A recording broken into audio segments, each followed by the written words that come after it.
Good morning, guys. I had the pleasure of being in a breakout room with Stephen, Nola, Martin, and Ivan for a bit.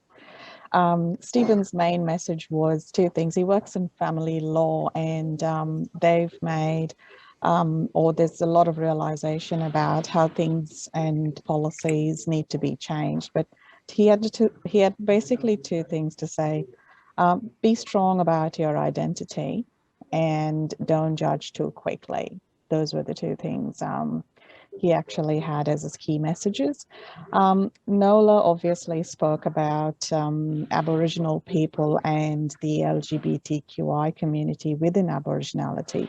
It just adds another layer of complexity because what they're trying to do is discover their Aboriginality as young people, and then also coming to terms with coming out and bringing their identity was another layer of complexity which they struggle with as well.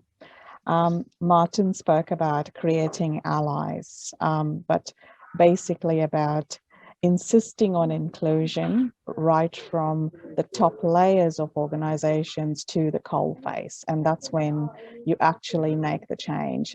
It isn't by the management or isn't by the actual employees, but you start at both levels and you bring it together. So insisting on inclusion was his key message.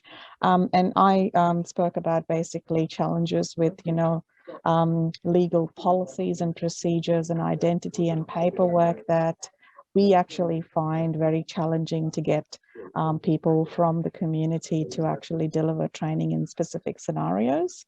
And that shouldn't be the case. And quite often, the challenges we face inhibit people working for us, especially, for example, finding trainers in correctional centres.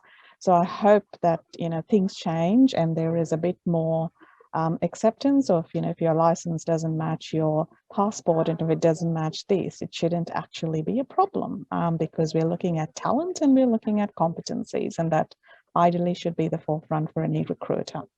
So that was us. Thank you.